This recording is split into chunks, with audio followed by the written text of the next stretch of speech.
runs toward the truck. She's pleading, please, get them out, get them out. There are 2 children trapped inside that home. While most of us can only imagine the scene, Gregory Renz lived it, and it's a scene, one at which he risked his life at, that he will not soon forget.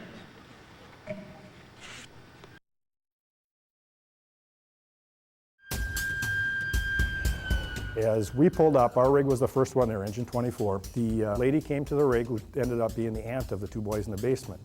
And she's pleading with us, please get them out, they're in the basement, there's 2 boys down there. The aunt had said they had tried to get down the stairwell before we arrived, her and a neighbor. Smoke was much too heavy for them to get through, and they heard the boys hollering down there that they were scared and didn't know what to do.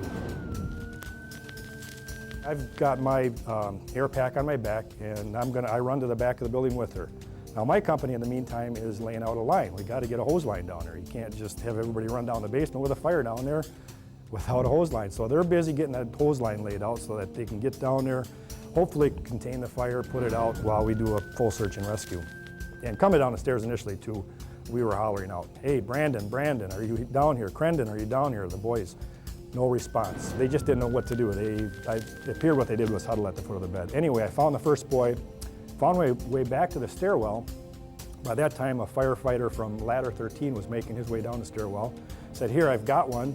Handed him off, so he took him out. So I went back, found my way back to the foot of the bed, found the other one, and picked him up. And like I say, they almost felt like rag dolls, just nothing, no life at all at that point. Handed him off to the second fire coming down from ladder 13. They took him out. Both boys were outside it by this time. So anyway, we get out to the rig, and now we're just changing our gear, and Chief Jones comes up to us, informs us that the 2 boys are being transported to Children's Hospital. He says they're both breathing on their own, and they're both conscious.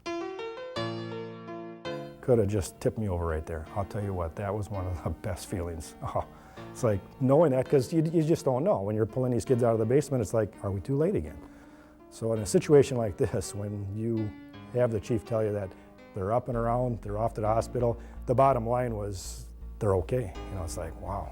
And the whole crew, everybody at the scene, I think was just pumped up once we realized that, hey, these kids are all right. You know, it sounds like they're gonna be all right. So everybody was just sky high, me included.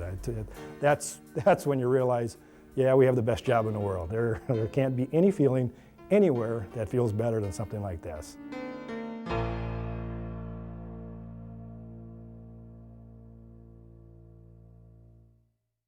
Were trapped by smoke in the basement of a home, and today they got to meet the firefighters who saved them.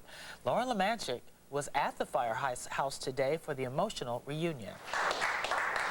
Brandon and Crendon Levy spent only a few minutes in the arms of Captain Gregory Renz.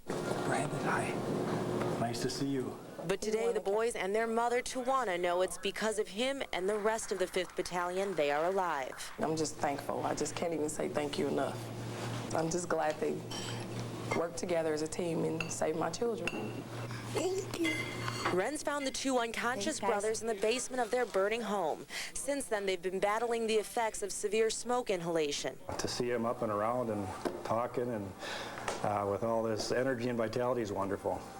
I can't remember a feeling like it, to tell you the truth. A happy ending that can be rare in these men's line of work. I've been doing it for 25 years, and there's a lot of times where no matter what you do, you can't change the outcome. You're our president, you know that? Come on. Celebrating with lunch and some early Christmas gifts, though Mother Tawana says Battalion 5 already gave her what she wanted. Yesterday was Christmas. The day before was Christmas. Tomorrow's Christmas. Every day is Christmas because they're here. The greatest gift of all. In Milwaukee, Lauren Lemanchik, today's TMJ4. And the 5th Battalion has been nominated for commendations for that rescue. So that's when you know you've had a good day at work, when you've saved some lives. And every day seems like Christmas. Truly grateful they are. A local family visits a Milwaukee firehouse to thank their heroes in person. Today, Tiwana Hennings and her family spent time with the firefighters who saved their lives. Tiwana, her 2 children, her niece, and her niece's child were sleeping in the basement of their home when a fire broke out. Firefighters managed to pull all 3 children out of the house, saving their lives. I just can't say thank you enough at all. I just keep saying thank you. I just want to keep saying thank you, thank you, thank you. from the bottom of my heart. In a situation like this, where the outcome is as wonderful as this, I can't even explain how fabulous that feels for the entire team. Two of the kids did suffer smoke inhalation. The fire was sparked by a book bag too close to a water heater. After firefighters rescued them from a burning house on North 67th Street. Firefighters say two little boys, 7-year-old Brandon and 3-year-old Crendon Levy, were sleeping in the basement and were overcome with smoke. Their aunt, 24-year-old Cumison Hennings, and another child, 6-year-old Ayanna Powell, were unable to get out of the house on their own, but they also suffered smoke inhalation. In a matter of minutes, firefighters say the fates of the two boys could have been far different. Today, firefighters who rushed in to save their lives are being called heroes. We have team coverage on the fire, beginning with Lauren Lamanchek, who spoke with the firefighters about today's rescue. As their shift ended this morning, Battalion 5 firefighters thought about their own children. You can bet all these guys are going to go home and we're going to give our hugs to our kids when we get there. And the two little boys they saved just hours earlier from this burning home.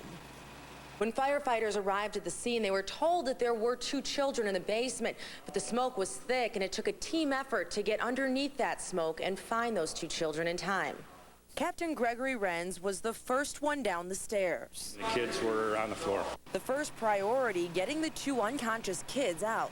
Captain Renz found the first child, handed him to me. I took him up the steps. 2 or 3 more minutes, it could be a lot more tragic than what it was. A unique effort even for men and women who risk their lives for a living. When you have an opportunity like this, yeah, it feels good. It feels really good. Modest about their heroism, these firefighters know the significance. Someone's probably going to tell them one day that they owe their lives to you guys. Well, that'd be a nice honor. Yeah. And let's hope that's the case. In Milwaukee, Lauren Lamanchek, today's TMJ4. Smoke pouring from the home this morning is a vision still fresh in neighbors' minds. Matha Woods says she saw firefighters pull two boys from the burning house. They laid them on the grass and they didn't get up on their own. They wasn't responsive, so. Investigators say the 3- and 7-year-old brothers suffered from smoke inhalation, and the 3-year-old is still in the hospital. Firefighters say their injuries may be a lesson for others.